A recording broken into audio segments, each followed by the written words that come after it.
Alright,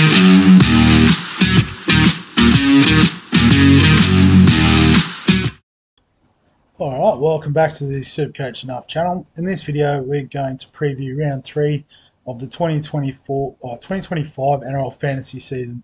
Did this for both videos today, living in the past. We're in 2025. So, as usual with our round preview videos, we're going to use the Footy Statistics website, which gives us all the information on who's hot, who's not this week. Go through the list, and we'll then have a look at what trades that we're thinking about this week. So number one on the hot list is Matty Nicholson. I think, it makes sense. He's got pretty good break even. He won't score the massive score every week. He won't score 2 tries every week, but he does have decent job security with the injury to Hosking. You can see who actually tops the who's not list. So Matty Nicholson I think is a great pick to bring in. Stafford Toa scored a 50 last week. Probably would have been in a lot of starting teams if he was picked for round 1. So I think, it's not too late to get on him this week. Jamie Humphries is an interesting one. He's still got a fair bit of cash to make, so probably the last week he could jump on. After that, he sort of doesn't create enough value to justify trading in, trading out. I don't think he's a season-long keeper, given that Latrell will come back eventually and take the goal kicking, you'd imagine. You got Lewis Dodd hanging around there. They didn't sort of bring him over to England to play reserve grade. But I think for the short term, it's Humphrey's job. It's his to lose. So get on. Payne Haas, I already own, but if you don't, can highly suggest getting on board. He is absolutely carving up. I don't suggest pulling your team apart to do it, which we'll talk about in a minute. But he's definitely a great trade in. Ryan Pappenhausen is an interesting one. Obviously, nice break even at the moment after his big round 1 performance, but he is playing Penrith this week, so it may only be sort of 1 week of cash, and then the value will start to flatten out very quickly. Kalen Ponga, another one that I own, but and I guess saying hold might sound a bit contradictory, but I think just hold off given the fact that he's got the bye next week. So, you do have to be able to cover him. People might have the likes of a Dylan Lucas, a Greg Marzu. I think they're the main 3. Maybe Fletcher Sharp if you're a bit funky.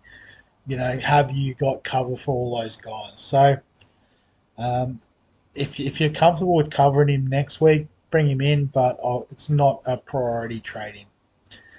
Connor Watson, so playing well. I can't sort of talk you out of it, but just know that the cavalry is coming back. They've got Lindsay Collins, Spencer Lenu, Victor Radley all back this week, so maybe won't have the 80-minute role this week. Maybe he still does. I really don't know. But, I wouldn't talk people out of bringing him in, but just be mindful that the role might not be quite as good as what it was the first 2 weeks. Tamale, I do like, and Jesse Arthurs, I like both of these guys. I bought them both in my Supercoach team if you want to go check out that video if you're playing both formats. I bought Tamale into the Sports Deck Dream Team as well if you're into that. I guess the only thing that's going to stop me is they are slightly elevated in price. So I don't know if I've got the wiggle room with my squad as it is to bring them in. Jack Howarth, I think he's been a pretty popular replacement for Dylan Lucas in particular, with the news that he's out that same edge centre swing. But given Lucas does play in the second row and Howarth actually plays in the centres, I don't think it's a like-for-like move. So this is one I'm not too keen on. I know he has got a good break even after week 1, but again, they play Penrith, who are coming off a loss. I don't think it's going to be the most free-flowing attacking footy. Always happy to be proven wrong, though. Fletcher Sharp, sort of what I said with Kalen Ponga, but probably without the guaranteed sort of score in him.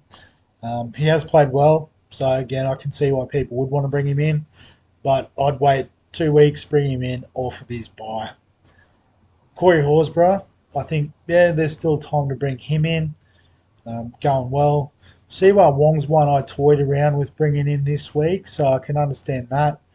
Um, but it's not going to be too long, I don't think, before the full um, Roosters squad is back in, and then I feel like he might fall back into a bit of a smaller minute bench role. So it's more of a short term play there.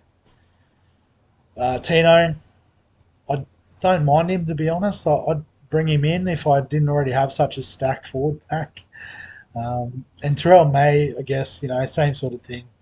If you've got the space and you can bring him in, do so. He's a season long hold. On the who's not list, we already talked about Hosking injured, chop him. Duffy out of favour, dropped for Jake Clifford. I think he can go. Dylan Edwards is injured, so he can go. Iongi, I'm happy to keep the faith with a little bit longer. It's probably more of a slow burn, but I think he will eventually get to that 150k of value. So we're looking at about 500k his price, and then we can move him on. KO Weeks, yeah, I didn't really think there was value in fantasy, um, given he's not playing in the halves, so he can go. Isaiah Yo is a hold. That was a 1 week aberration. He'll be back this week. Don't panic on Isaiah Yo. Tom Turbo's an interesting one. Sounds like from reports that are filtering through this afternoon, he is going to be out this weekend. Um, and I'm holding in Supercoach, but I did trade in Sports Deck and I would trade in Fantasy, just because I think there's better use of those funds, um, either in the wing fullback position or you could push some more towards your middles, your halves, those sort of options. Viliami kick out injured for a few weeks. He can go. Mitch Barnett is probably one I will hold, and so I'd recommend people do the same. Um, you've brought him in as a dual position keeper.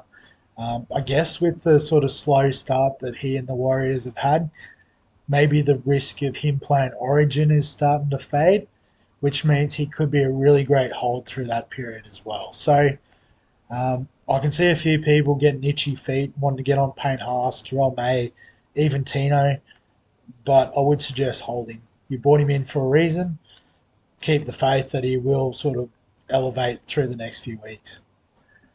Jack Bird, I don't think he's got the role. He can go. Jerome Luai doesn't look like he's going to be any different to what he was in Penrith, so he can go. Tyron Munro, haven't actually really thought about him to be honest. I'm surprised he's this high on the list. Um, that's right, he's injured, isn't he? Yeah, collarbone, he can go. Reece Walsh is an interesting one.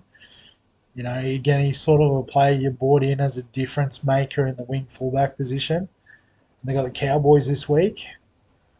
Um, yeah, I'd almost hold if I was a Reece Walsh owner, but I'm not, so I can see why people would trade him out. But yeah, I think if I was had the faith from the start, I would hold. Jack Cole, so I own Jack Cole, and he's not really going anywhere, but I think there's higher priority trade outs at the moment. So here's one I'm holding, and Matt Burton with his injury is one that you can trade. So those are the thoughts on the trades.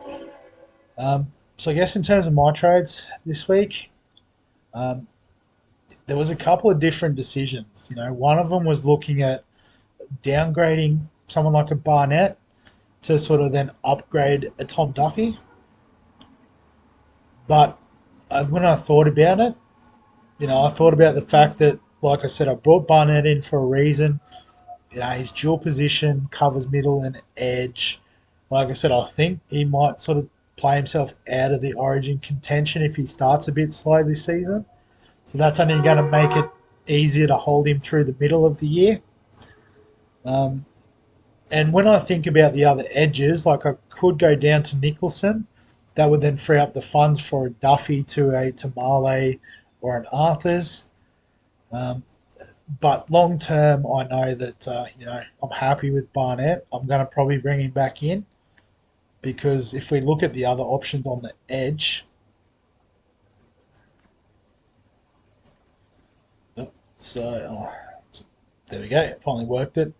So if you look at the other options on the edge, Nicholson, he's a good cash grab, but you will trade him out at some stage.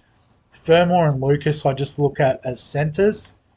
So they're my ideal sort of centre pairing by the end of the year, given their deep base and potential for a bit of upside. Eli Katoa is one I would sort of consider on the edge as well.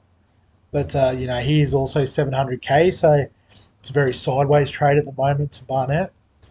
Howarth, like I said, playing in the centres, I don't really think he's a long term viable option. Couchman's on the bye this week. Hudson Young, maybe, but again, is that top price anyway. Hosking and kick out injured. Nicker is one I always like, but again, not making any cash out of that sideways trade. So, Crichton could be there too. So I sort of picked these guys thinking these would be two of my three edges. At least have one of these other guys on the bench, like a Katoa, um, Nickera, Crichton. And it's just playing the value game. If they dip a bit and we get them at the right time, they're the one for me, sort of thing. So, yeah, so I decided against trading out Barnett and then just looking through the rest of my squad. Happy with the halves currently. Centers are making money. Like Brimson and Yongi are a bit flat, but we're not burning trades on them just yet. Smith's making some good cash. Gilbert's pretty much a keeper as like bench cover. Humphreys is good at the moment. Hubner's good, just got to wait out his suspension.